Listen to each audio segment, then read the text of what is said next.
for Bharti Retail. I think that gave me a very different exposure from an SME perspective, right? So, and in my last stint for 4.5 years, I was involved in building the Etelex Lab brand, and so which was again a very, very different experience than what I have ever done before. So I think that is something that I've always chosen to do. And secondly, I think one very important thing which I've realized is that as you move, you gain experience, but it's also important to unlearn some of the things that you have learned, because every opportunity that comes your way is very unique on your own. You need to leverage of what you have experienced over the past years, but at the same time, you have to kind of break your mental silos where you think, oh, this is the way that things has been done, so this is the way that I will continue to do. So in every case, I think it's important to unlearn what you have done and pick up new skills and challenge the status quo. So I think that is something that I've always done. Great. So what I understand that you are saying it is 99% perspiration and 1% inspiration. So, so coming back, while you spoke about your goal, and that has, as you told particularly, you emphasized that it has been something which was planned. We have seen HR function moving from transactional to transformational. Yes. A lot of roles, and very important aspect is that there are a lot of changing functions. What can you emphasize us for 3-4 important things when you joined Airtel in terms of HR function?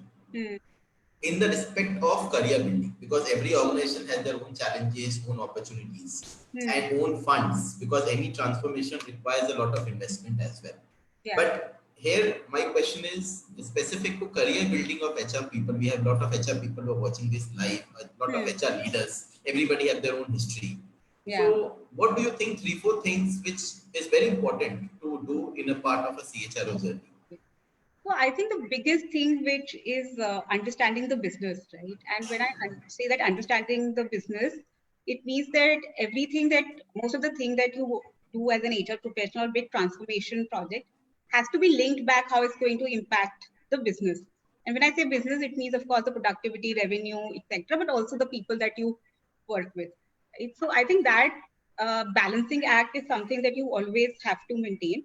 But it's also very important for you to understand the business and whatever actions or transformations that you do, how is it going to impact the business? For example, like restructuring. All of us have done restructuring in the organization, right? And our first instinct is to take out our HR principles and see, okay, does the span is within the realm, right? Is the productivity metrics, etc., measuring, right? So we do all that HR fitment while doing an org structuring. But at the end of it, is it benefiting the organization, right? Is that having the right span, is it going to increase the productivity, or is it going to impact the business anyway? So that linkage is very important as an HR professional, and that gives you a seat on the table, honestly. If you're able to kind of create the ROI of the HR actions or the projects that you do, that goes a long way in adding value to you as a professional as well as value to the organization, right? Second is also constantly reskilling yourself, right? I think it's very important for HR professionals to pick up certain HR skills which would help them in I think good stead. It could be around, say, learning and development or talent or reward. So as an HR professional, what is that you bring on to table is also very important. Right? From HR, having that HR domain knowledge and translating them into business imperatives, I think that is another that as an I would advise an HR professional to do. Right? And third is, while I've hinted on it, is maintaining the balance between the business. So our job as an HR professional is to ensure the continuity of the business, but at the same time, we have to manage the employees as well. So how do you do that with having a humane touch? How do you kind of balance the business imperatives at the same time ensuring the employees' interests are taken care of? So that whole balance is something that is something that you need to learn to become a successful HR leader. People have got very beautiful tips, and next time we'll see more, this implementation of these ideas. While we spoke about important aspect is change. Always, we always as HR professional thinks we are very agile and we are change. But two important questions. So this change management itself is a big process. Yeah. And the change happens from the business leaders, how do you as HR professional today, when you have reached from the helm of this operations, change, you would have brought change, especially in the mindsets of these people in terms. How this does work? How does an HR professional can effectively do change management, and what all they or he or she needs to keep in mind? So I think one is the communication is key, and communication is very multiple aspects to it. The way that you communicate your idea or articulate your thoughts and ideas is very important. Second is how are you able to convince the key stakeholders and get them to buy this whole change and transformation is very important. Every organization has some influencers, right? I think it's very important to kind of identify those because those are the people who are going to help you in your change and transformation journey, right? And fourth is having the right tools, right? For any change, while communication is one part of it, but how you training and preparing the larger organization for that change is very important. It could be as simple as having, say, a written documents around change. What are the expectations from that change? What are the benefits of that change? Or how is that change going to impact both positively or not so positively to the organizations? So I think articulation of these thoughts and documentation of these thoughts and having the right tools and resources is in a long way, helps in a long way in implementing the right kind of change in the organization. Okay, thank you so much. I think that's again very important tip for all HR professionals and the young students who are there who are aspiring to be HR leaders. Very importantly is that in this, there are a lot of terminologies which have come, work from home, in terms of very important aspect that everybody is talking about from more from a perspective of safety, as well as now organizations have started talking it from a perspective of cost saving as well. So how do you see, and importantly, when we say, the Indians, we talk about change, many people think, especially in the global, that we are not very adaptable to change. We are a bit resistant. But what has been your, if you have to compare with Indian employees as well as the international employees, how do you think this work from home will shape up? And is it industry specific? So I just think that I think work from home is here to stay. As you mentioned, security is one of the most important factors, both from an employer perspective as far as an employee perspective. And it comes and it has both its benefits as well it has some of the cons associated with it. I think work from home has never been very popular in the Indian setup, but a lot of IT companies or the technology companies do work from home, and they do have their policies, but it's not been very prevalent here. I think going forward, this is one of the key changes which will happen in how we are working or interacting with our workforces, because in certain roles, the technology or in support functions, etc., there is a huge chance of, or there's a huge scope of working from home, and that's been proven, right? In last 2-3 months, if I look at it, all the technology, etc., functions have worked tremendously well from home kind of a scenario. But there are certain functions like a sales or where it is a customer facing function, it is not possible to have work from home policies, right? So it has to be a balanced approach for all organizations of how they want to approach it. Of course, there are pros that if implemented well, it can lead to productivity. I think diversity will get a significant push as an agenda because of this work from policies. In fact, I've seen a lot of companies now started working on what their work from home policies are going to look like for the future. So a lot of companies are working on it, and we will see that implementing. However, at the same time, we have to be a little cautious because we are all at the end of it. We crave human contact.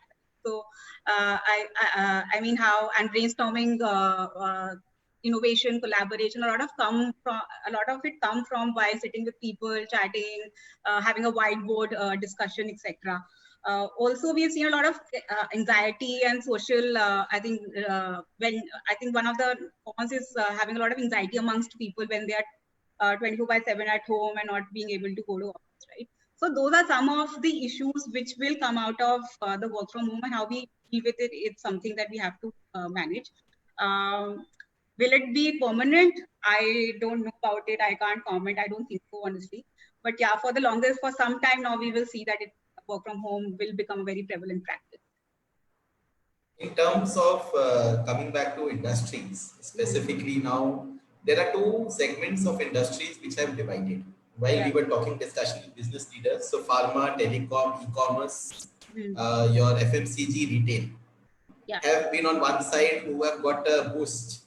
COVID has acted as an enabler for them. But there are other industries like hospitality, real estate, and your tourism.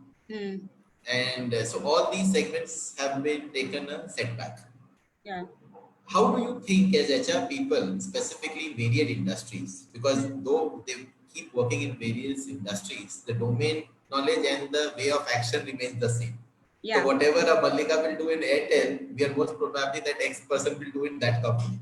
Because there is a set framework. So how do you think HR people will maintain this balance, specifically work from home and human touch, which you mentioned? So I think that's where the role of HR becomes very important in kind of balancing that out. I think, as I mentioned, communication and having a connect with the team is very important.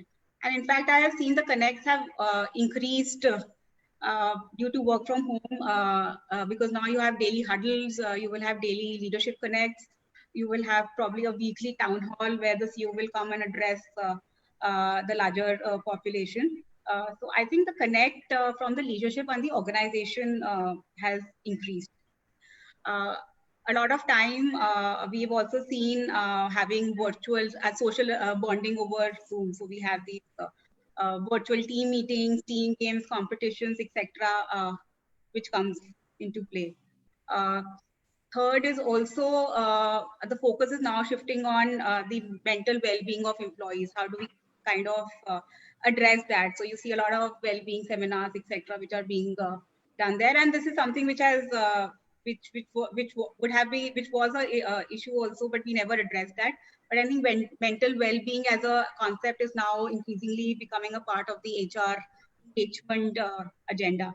So that's a shift that we have seen, right? So I think the role of the HR in building a connect between the organization and the employee is very important. So timely communication of what's happening in the organization, having a connect with the employees, which we used to kind of have coffee sessions. We at work now we have coffee sessions. So building that, keeping that connect is going to be very important. Also, we have to realize that it's like it's like 24/7 work that people are doing because of the digital shift also, right? So that is something that also we need to manage, and how do we kind of are cognizant of that we don't go overboard on okay, we are working from home, so people are available all the time. So I think that is something that we should avoid and kind of create a new culture maybe in the organization. So these are the aspects which are taken care of.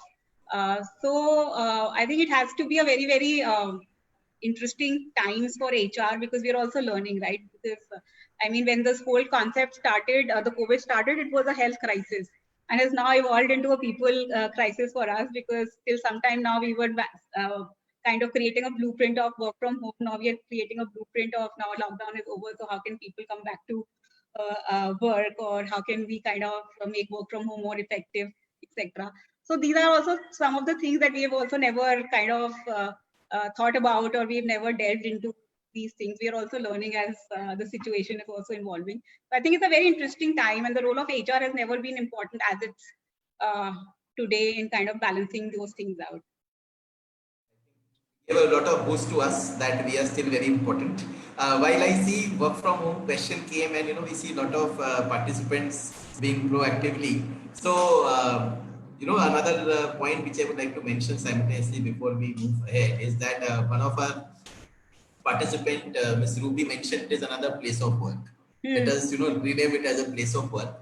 Our Sampark Mumbai chapter secretary, Ms. Sujaya, has asked a question in the chat box that while we're talking about specifically work from home, there are many, while we're working at place, there were many policies and many legal policies which are also confined. Specifically, she mentions POSH. So work from home, and the policy says that, so how do you, a very interesting question, because, in POSH, people who underwent their certification, we realize that anything which we do can be treated as a posh. That's a possibility. Yeah. Work from home, how do you manage posh? What do you see? Simple. I will get a few words from you on this aspect. Posh and place of work, another place of work. So I think honestly there we haven't seen much of a change, but the definition of posh is also kind of changing, right? So now, I mean, I was just hearing about it or reading cases where people are uncomfortable when they're asked to work late at night or at different times, etc. Right? So all these are another kind of challenges that comes under this purview. So as I said, I think this is something also we're trying to figure out that how do we kind of make it more enhanced. And honestly, it's more about communication and kind of creating awareness amongst the employees that during this time, what is the right behavior and what is not the right behaviors. And that is something as an organization we are trying to kind of, at the bank, we are trying to do that. How do we can create this awareness amongst people that what is it the right way and what is not the right way. We do continue to have these kind of sessions, awareness sessions across the organization because it's very important that each and everybody is aware of what is it. So yeah, I think the whole concept, it's very interesting because there's so many concepts which are changing, right? You were used to one certain concept and now suddenly it's like it's very different everywhere, right? So I'm just saying that it's not that Posh was only limited to work from home, right? It could be like digitally, harassment can happen like digitally or with the or whatever it is. So I'm just saying that it's just that it's an evolving thing that we are seeing. But yeah, the frameworks have changed and but the basic premise remains the same. So honestly, that doesn't change. A big kudos to women empowerment. I don't think we have pause. From an HR perspective, honestly, I believe anything which discriminates and puts agendas and put into these acts are there because they have been exploitation. Correct. And if HR professionals, we could lead the way, that the day comes and it eliminates posh. The day it eliminates posh, it will be the biggest achievement for human mankind. Yeah. And I agree to it. Yeah, I totally agree with that. And I think it's very important to kind of always create that awareness, whether we are working from home or whether we are in office, etc., that what is the acceptable behavior and what is not the acceptable behavior. So I just think that that's a journey that irrespective of what the situation is, we have to continue on. Moving from work from home, we see a lot of participants have been spoken very positive about work from home. But in terms coming back to employee engagement, very important, as you mentioned about human touch, it is very important to engage. Yeah. And engagement is a very important perspective people to do them digitally. So would you like to narrate some examples, specifically because every engagement is a different thing altogether, because the framework is same on either any of the platforms. Yeah. Either it can be through telephone or through a video conferencing. But can you narrate a couple of examples which you would have implemented in this COVID of employee engagement, which you like to share with us? So I think one of the things that we did in the bank was a regular connect with our CEO.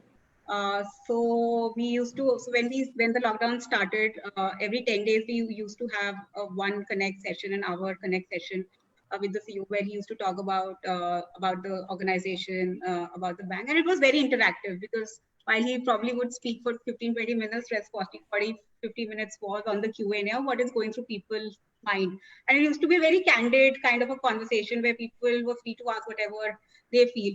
And one thing we realized that during this session, a lot of new business innovative ideas also came into the picture, right? Generally, typically you'll have these, say, a quarterly town hall, etc., which will not be as interactive. I think Zoom has made these kind of interactions very, very interactive, where people can just write down their thoughts, what's going on in their mind, what are the suggestions. So that has been very successful, both in terms of a connect, that how what the business is doing and what are we doing. Because also in return, we're also getting a lot of very good ideas, business ideas of how we can improve our business during those times, because we also have to pivot ourselves a little bit. So how can we do that? I think that came up a lot during this conversation. Second was that we every team used to do a huddle in the morning. So that was a ritual that we created so that everybody knows that feels connected. So every morning, all the leaders for every function do a small huddle with their teams, whether they set the agenda, the tone for the day, how is it going to look like.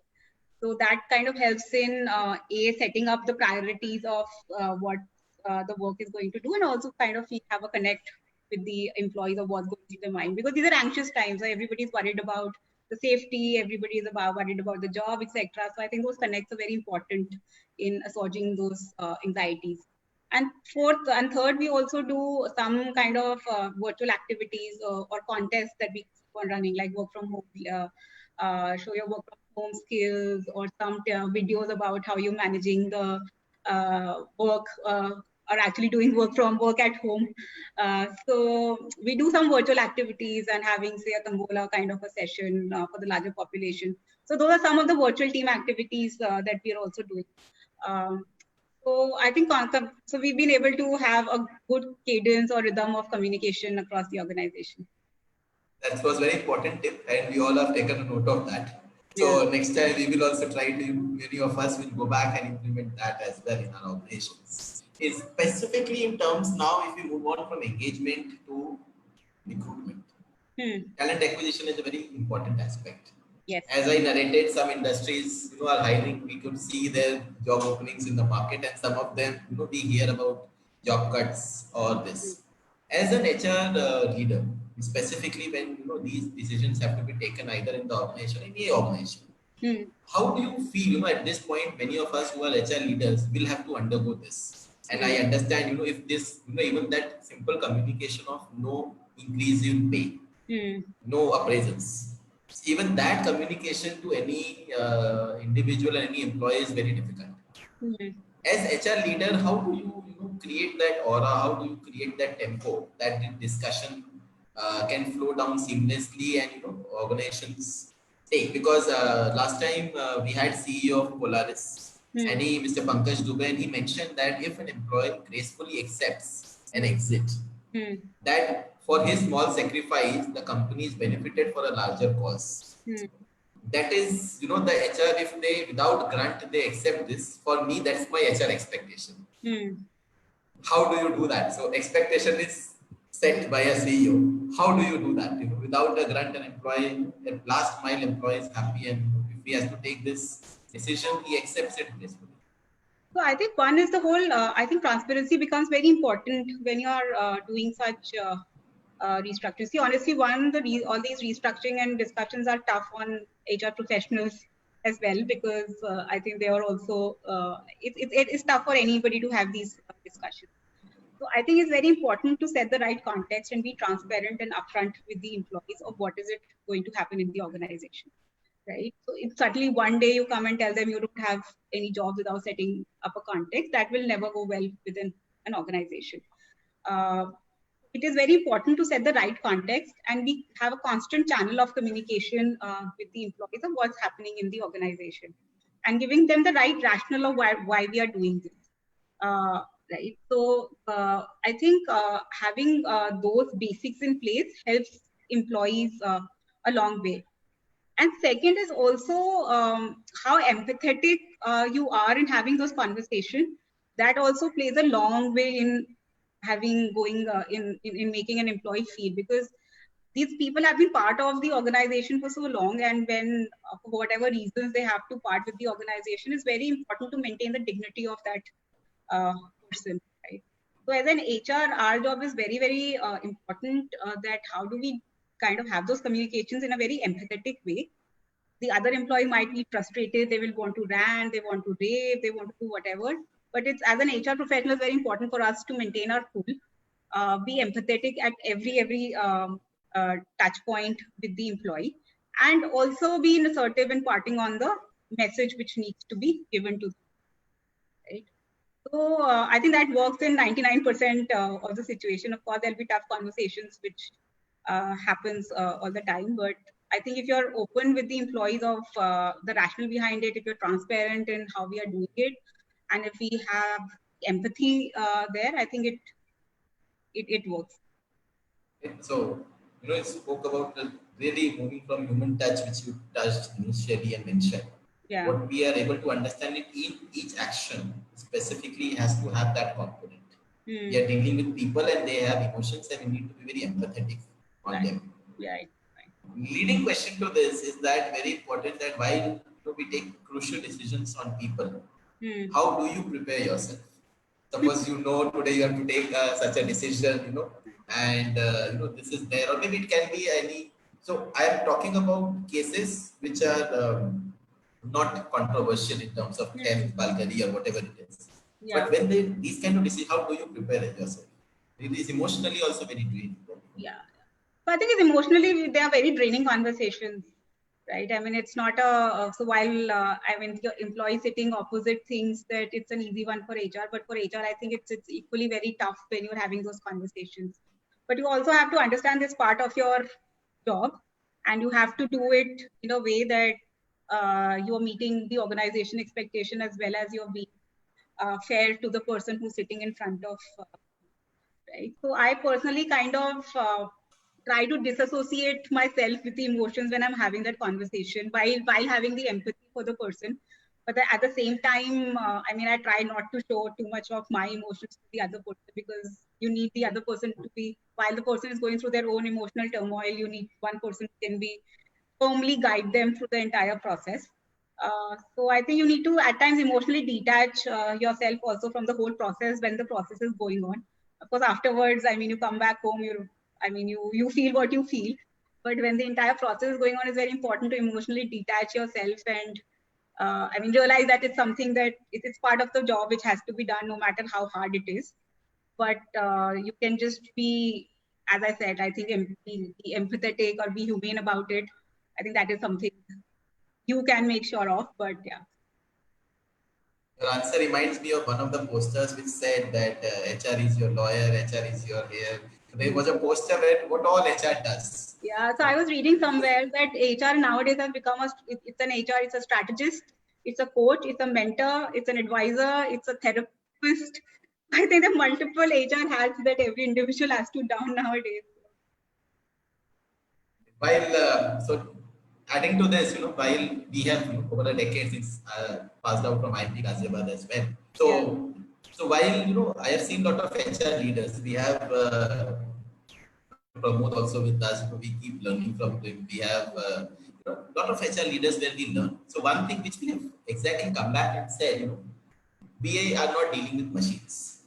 So anytime, never treat anybody that we are a machine. Even so. One time I heard HR is a paid social service job also.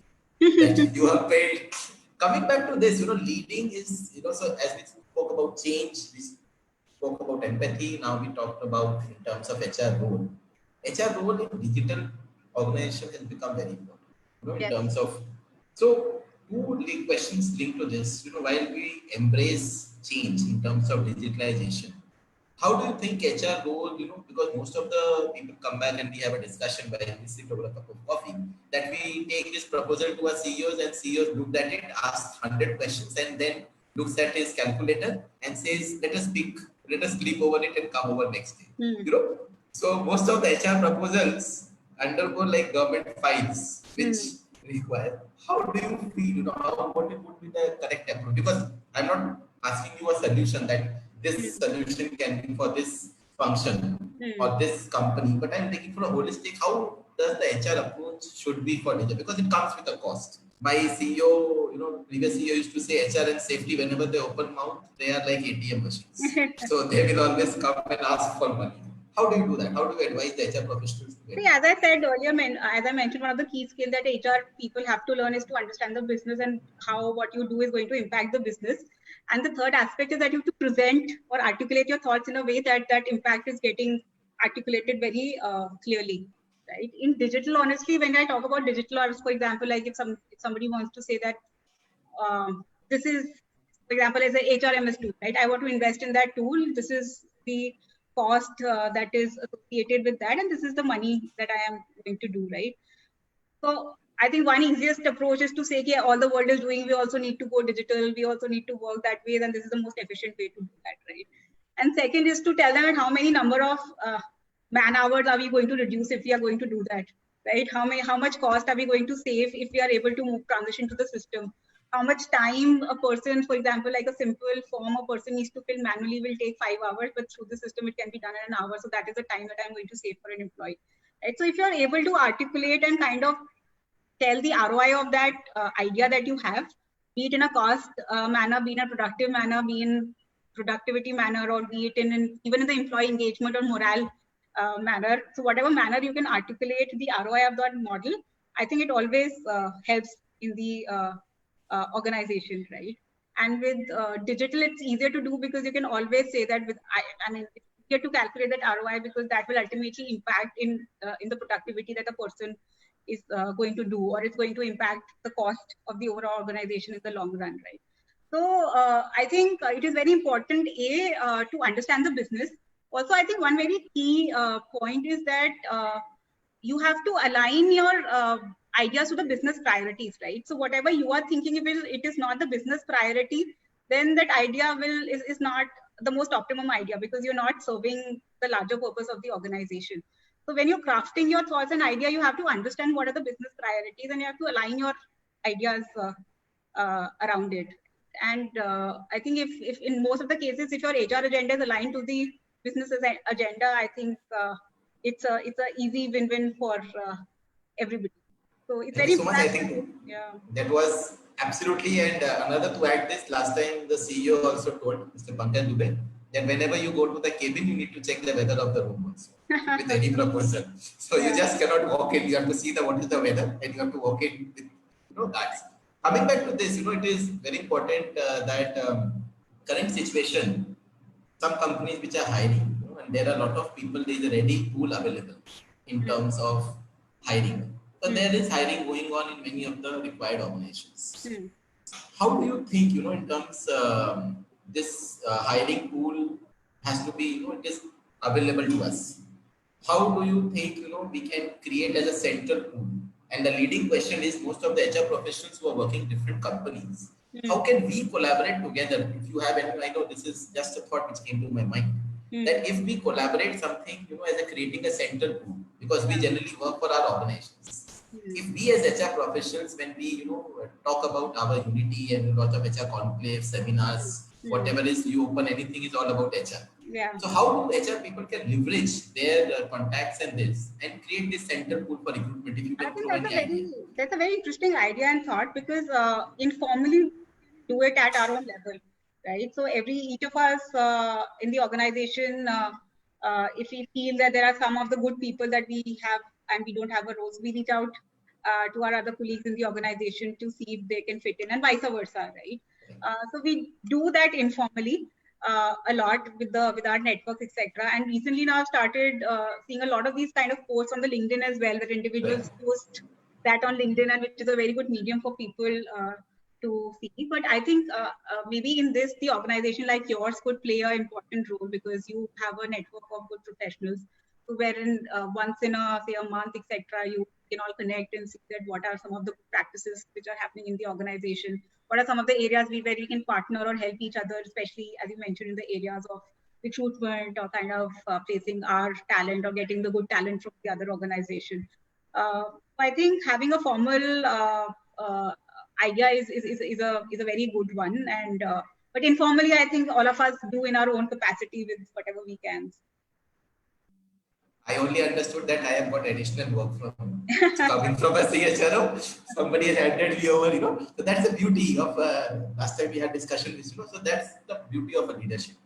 That you give any idea and that comes back and gives you the opportunity that can we do it.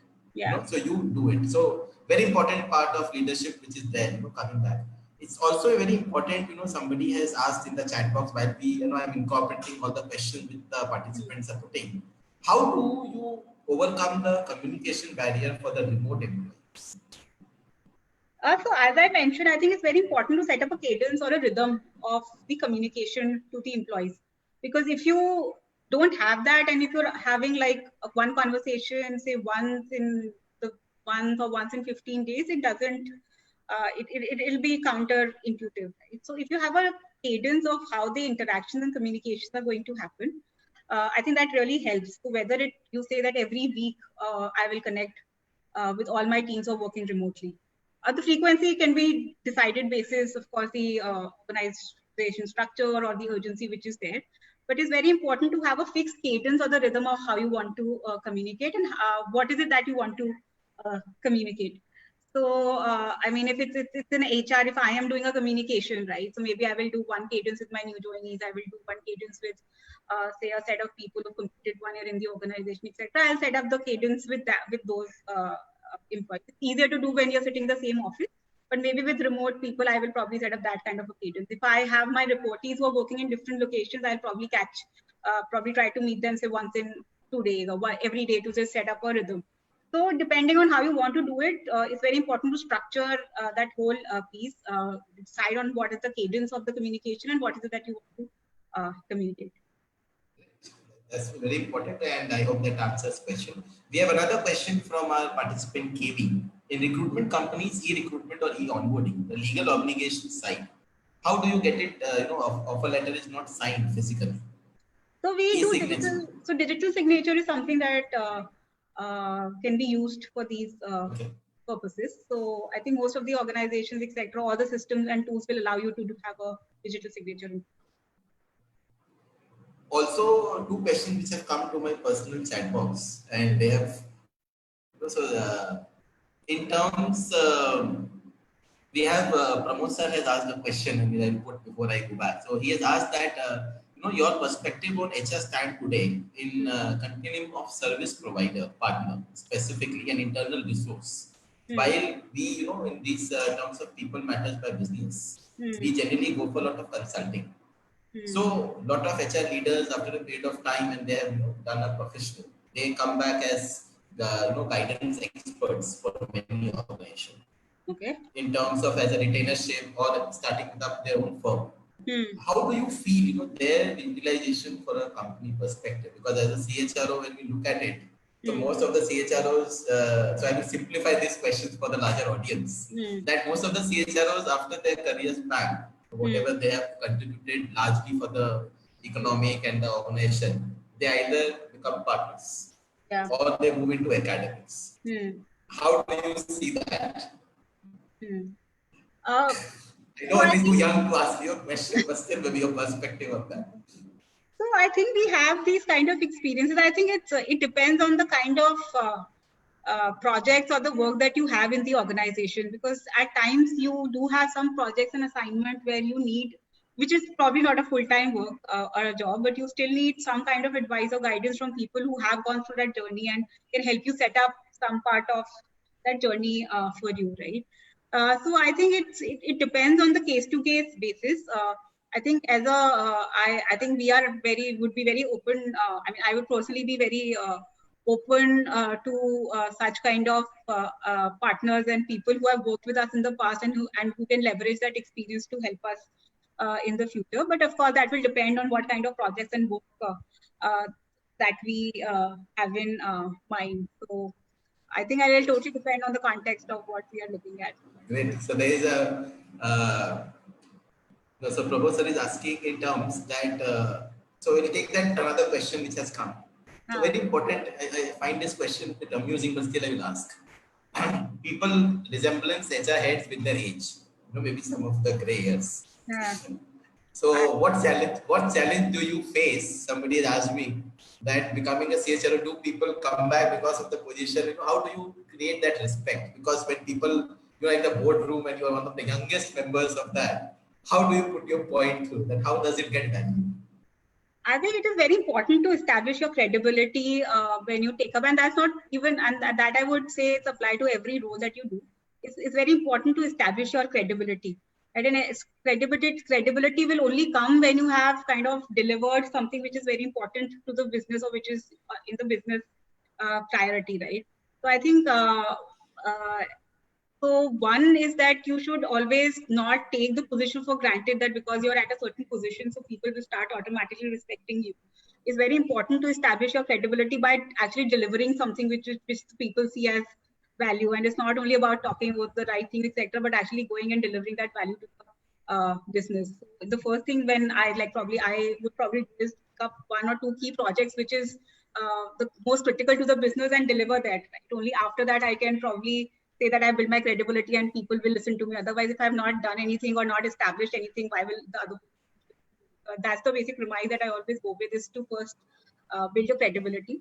And second is, of course, as you understand what is the business, and as you understand the business and you understand the business priority, it's very important to have a point of view and be assertive about those point of view. So, I mean, there's a very thin line in being aggressive and being assertive. So, I think that is something that you always have to maintain. But yeah, it's very important to also understand not only HR domain, but also what's happening in the organization, what's happening across the industry sector, and bring your own thought process and point of view to the on the table, right? And at times, HR is also seen as an advisor to the CEO and to the leadership. I think that is the role which is very important, that how do you play that role in the future. But of course, that also doesn't come in a day. So you have to also prepare for it and understand the context of where you're coming from. But I think the key to all of it is just to establish and deliver what the business wants, and you will establish your credibility there. That was very important aspect for all of us. So again, you reinstated a proverb, you don't demand respect, you command your respect. Another question which has come from a friend, HR friend, Shantani, that how are your Airtel Payments Bank change the style of recruitment in terms of your competition is there, we all know, and I am an ex-telecom, so I understand in terms what all we go. So what has been changed? One example would you like to, that this is change which we have done in recruitment in Airtel, maybe in terms of a process change? I think one of the changes that we've done is in terms of the tech hiring that we do. So because I think tech is one area which is which is industry agnostic, right? And most of the companies are right now focusing on tech hiring a lot. And that's true for the bank, and that's true for the Airtel also, that how do we scale up our tech hiring and attract the right set of people, etc. So I think one is building the brand in the market about the bank, that what are the kind of opportunities are there in the bank. So we created the entire value of what is the value that the values that the bank stands for, what are its core competencies, etc., which we can articulate to the outside world, right? In my previous role, I kind of helped build the Airtel Lab brand, and maybe clearly articulated what is the employer value proposition for the tech hiring to come and join us, right? So one is building the employer brand so that people are aware of what is the kind of work that as an organization that we are doing and why they should come and join us. That's very important. And also articulating the values and the employer proposition of why they should come and join is very important. Secondly, also in terms of the whole process, I think we kind of streamline the whole process. So we introduce the concept of drives, etc., wherein we now do a weekly drive rather than doing hiring on a day-to-day basis, wherein we get bulk kind of people come in, and we have a strong, stringent process around it. So we'll have probably have a test, we will have a peer round of interview, we will have like a leadership interview to have those quality checks in place. So I think those are, but it's still work in progress. I think we still have a far way to go in kind of building our brand and improving our HR practices. But this is something that kind of we are doing. So while we move to the end of the session, we are understanding the value time. There are some few rapid fires. Okay. The entire session which we build up, and as we had discussed, the entire idea is, we all we have grown from the bottom. While we grow this, the entire perspective of this series is to bring CEOs and the CHROs closer to the industry. Yeah. So they are, but maybe most of them have their own cocoon. So that cocoon, and to understand them better, because everybody at their own genre, at their own responsibility, takes decisions which are required. So we did this with the CEOs, so we'll do it with the CHRO as well. Quick rapid fire. So one is, how do you motivate yourself? So I think if I so on a professional basis, I think if I see, I try to find the impact that I have done during a course of the day. So when I see that impact, I think I get motivated to do more. Personally, I think I like to walk and I read a lot, so that kind of balances me and gives me a center to motivate me further. But professionally, I think it's all important. For me, it's very important to see the impact of the work that I am doing. So it gives me a very good high when it happens. The next question is, what is your philosophy of life? My philosophy in life is to keep learning, whether it's professionally or whether it's personally. It's always to kind of move out of your comfort zone and see what life has to offer. And that I follow both professionally as well as personally, to just move out of my comfort zone, go and discover new adventures and stuff that I can do. Biggest stress buster? It's reading. So I love to read. That's a stress buster for me. If Mallika would have not been an HR, then she would have been I think I would have been in hospitality sector. I love to travel, so I would have something done, definitely something in the hospitality world. What after you complete this CHRO journey, when you hang your boots, what would you do?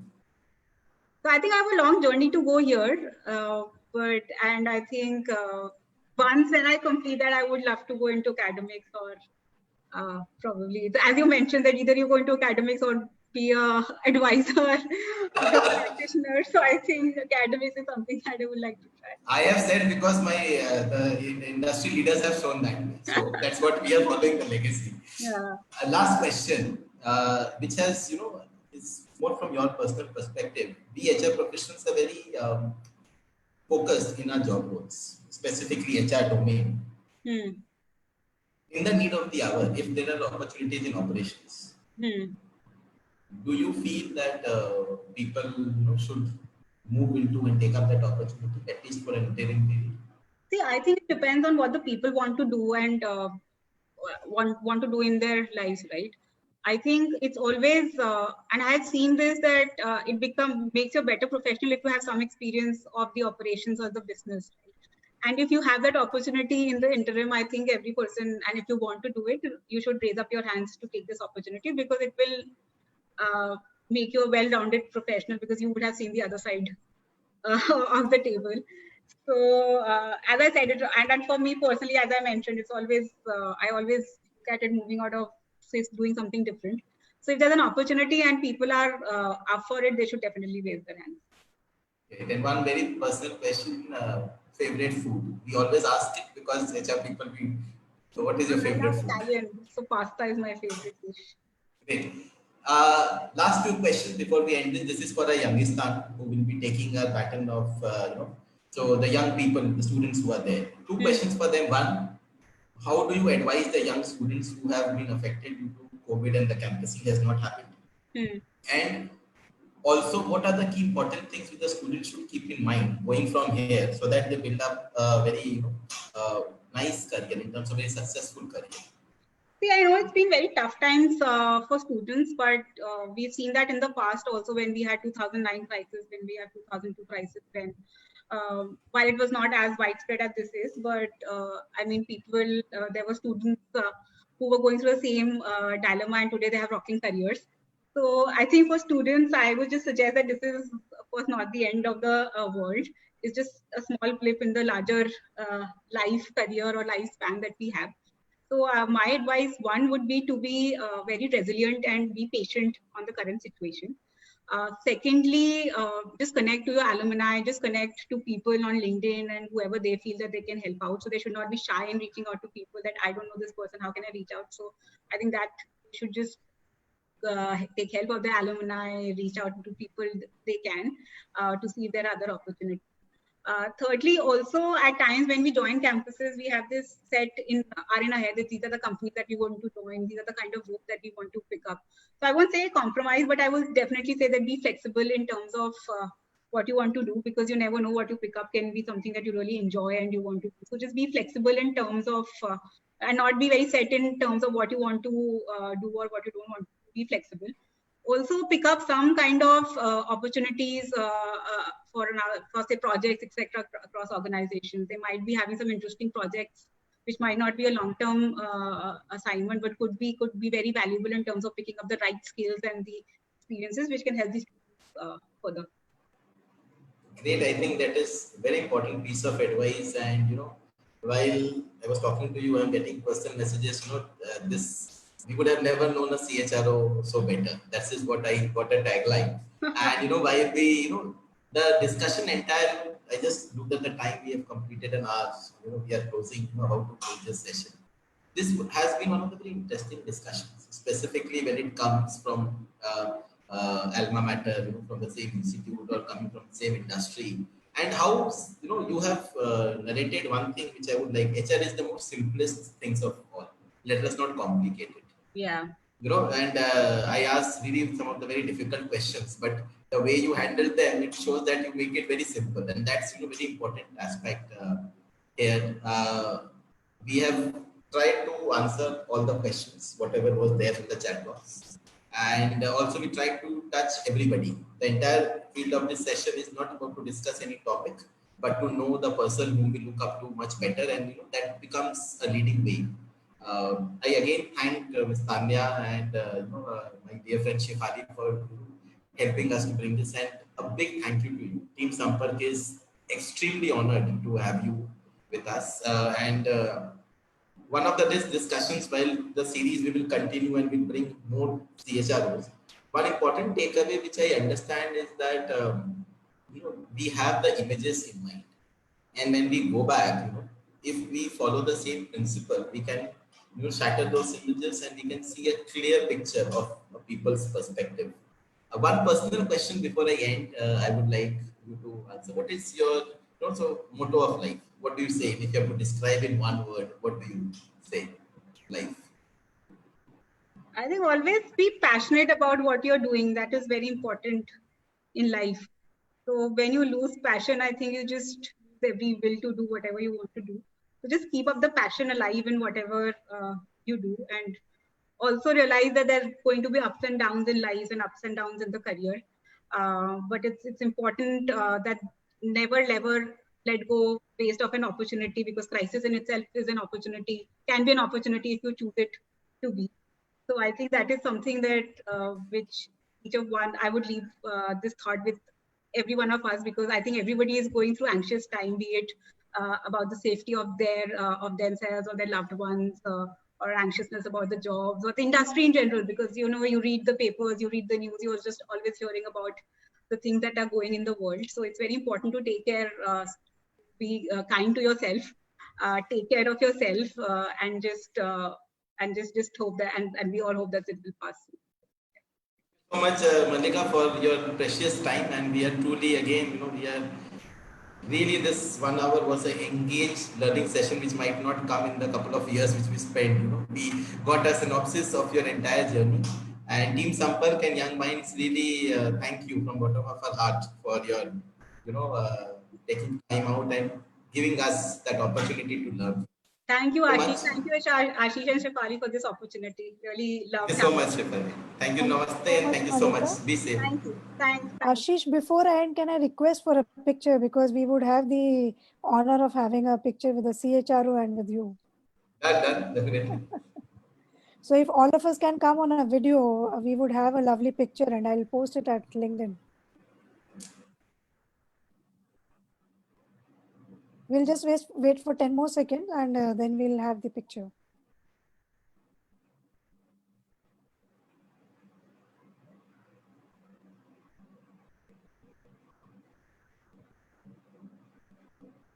Thank you for accepting my request. So this goes to live show with Malika. Thank you so much, all of you, for joining us, and say cheers.